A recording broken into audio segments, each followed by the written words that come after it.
जय श्री कृष्णा। आप सभी को बछ बारस की हार्दिक शुभकामनाएं। भाद्रपद मास की कृष्ण पक्ष की द्वादशी तिथि के दिन बछ बारस का पर्व मनाया जाता है और इस दिन पुत्रवती स्त्रियां अपने पुत्र के स्वास्थ्य और लंबी उम्र के लिए गौमाता से प्रार्थना करती हैं और बछड़े वाली गाय का पूजन करती हैं। इस दिन चाकू से काटी गई वस्तुएं, गेहूं, जौ और गाय से दूध बनी चीजों का सेवन निषेध है।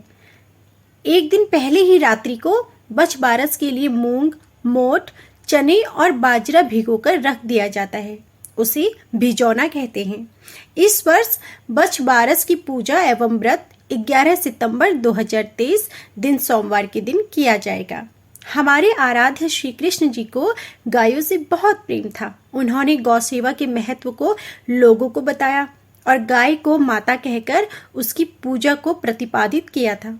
भगवान श्री कृष्ण स्वयं गायों की सेवा किया करते थे। उनकी गायों के प्रति इस प्रेम को देखकर स्वयं कामधेनु ने बहुला गाय का रूप लेकर नंद बाबा की गौशाला में स्थान लिया था।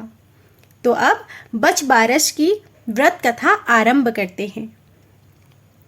प्राचीन समय की बात है। एक गांव में एक सास और बहू रहा करती थी। सास बहुत ही धार्मिक थी। नित्य प्रतिदिन मंदिर जाना, पूजा पाठ करना, गौ सेवा करना, यह उसकी दिनचर्या का महत्वपूर्ण काम था। उसकी बहू भी बहुत आज्ञाकारी थी। जो भी उसकी सास कहती वो बिना प्रश्न किए उस कार्य को संपादित कर देती थी। उनके पास एक गाय और बछड़ा था। उस गाय का नाम था गेहुला और उसके बछड़े का नाम था जौला। दोनों सास बहू उस गाय और बछड़े से बहुत प्यार करती थी और खूब मन लगाकर उनकी सेवा भी किया करती थी। वो गाय भी बहुत ही समझदार थी। प्रतिदिन चरने के लिए छोड़ने पर शाम को स्वयं ही घर पर आ जाती थी। एक बार सास ने घर पर जौ की बालियां लाकर रखी, परंतु वो बहू को उनके विषय में बताना भूल गई।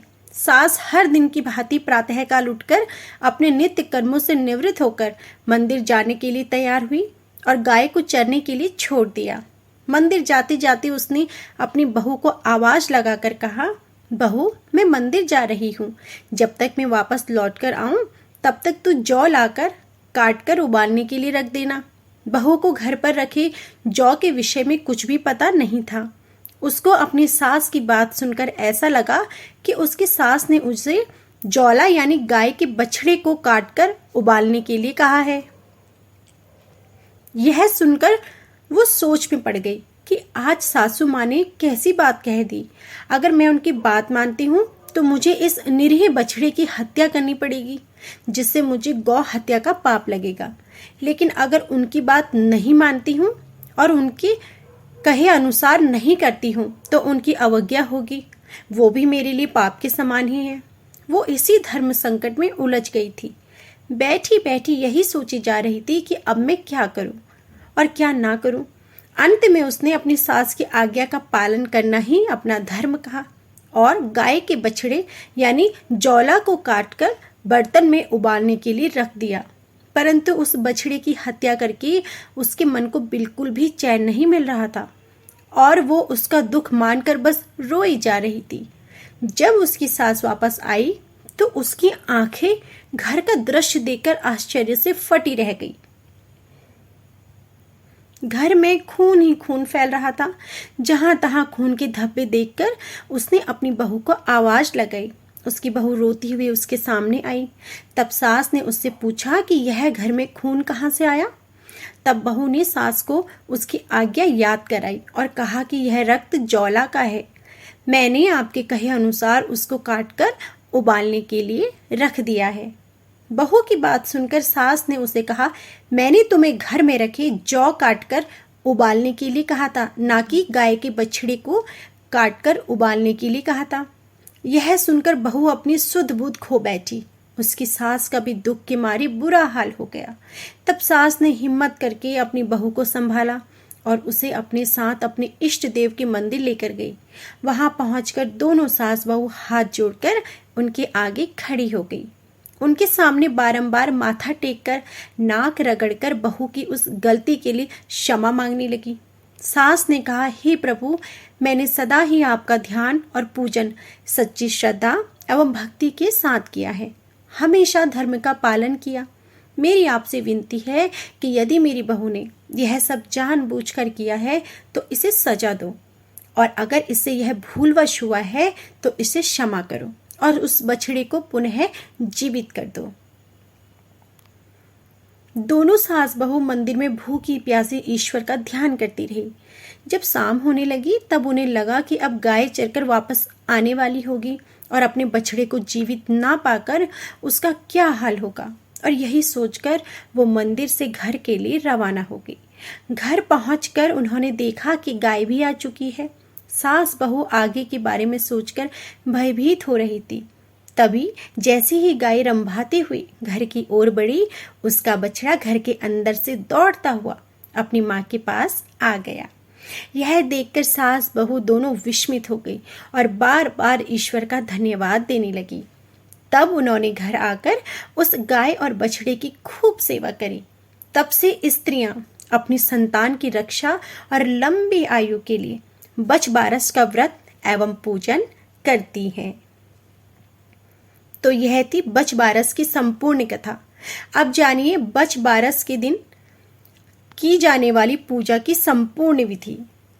भगवान श्री कृष्ण का एक नाम गोपाल भी है, और इस दिन पहली बार भगवान श्री कृष्ण गायों और बछड़ों को चराने के लिए गए थे।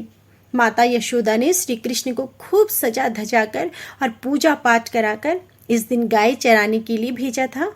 उनके साथ बड़े भाई बलराम भी थे। श्री कृष्ण उनके साथ गायों और उनके बछड़ों को लेकर चराने के लिए गए थे। इसलिए इस दिन सब लोग गौ पूजा करके भगवान श्री कृष्ण द्वारा दिए गए गौ सेवा के संदेश को सम्मान देकर इसे एक पर्व के रूप में मनाते हैं। बछबारस के दिन पुत्रवती स्त्रियां व्रत रखती हैं और गाय बछड़े की पूजा करती हैं। बछबारस से एक दिन पहले रात्रि को बछबारस के लिए मूंग, मोठ, चने एवं बाजरा भिगोकर रख दिया जाता है। फिर प्रातःकाल स्नान आदि के बाद पूजा से पहले उसे कढ़ाई में छौंककर पका लिया जाता है।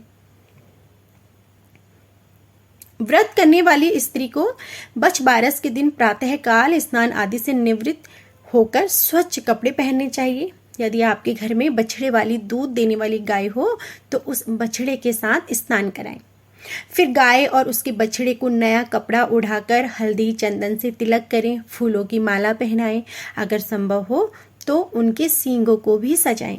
इसके बाद तांबे का बर्तन लेकर उसमें पानी भरें, उसमें तिल, अक्षत, इत्र और फूल डालकर गाय पर, बछड़े और उन पर छिड़के और उनके पैरों यानी खुरों पर जल डालें। गाय माता के खुर पर लगी मिट्टी से अपने मस्तक पर टीका लगाएं। दीपक जलाकर गौ माता की आरती उतारें। भीगे चने, मूंग, मोठ एवं बाजरा गाय को अर्पित करें। गौ पूजन के पश्चात बछबारस की कहानी जरूर सुने। व्रत करने वाली स्त्री भिजोना यानी भीगा हुआ मूंग, मोठ, बाजरा और चने पर पैसे रखकर अपनी सास या जेठानी को पैर छूकर दें। बछबारस के पूरे दिन व्रत रखकर रात को अपने इष्ट देवता का ध्यान करें और पूजन करके भोजन करें। इस दिन भोजन में गेहूं और जौ नहीं खाना चाहिए और ना ही गाय के दूध से बनी किसी वस्तु का सेवन करना चाहिए। साथ ही चाकू से कुछ भी नहीं काटना चाहिए और ना ही चाकू से कटी किसी वस्तु का सेवन करना चाहिए। इस दिन सब्जी भी काटना वर्जित है। यदि आपको बछड़े वाली गाय ना मिले तो भी आप यह पूजा कर सकती हैं। उस परिस्थिति में आप गीली मिट्टी से गाय एवं बछड़े की प्रतिमा बनाकर उपरोक्त हमारी बताई गई विधि से उनकी पूजा अर्चना कर सकती हैं। तो यह थी संपूर्ण बछबारस की व्रत कथा और पूजन विधि। आशा करती हूँ कि आपको हमारी यह कथा जरूर पसंद आई होगी। वीडियो पसंद आई हो तो प्लीज़ वीडियो को लाइक जरूर कीजिएगा।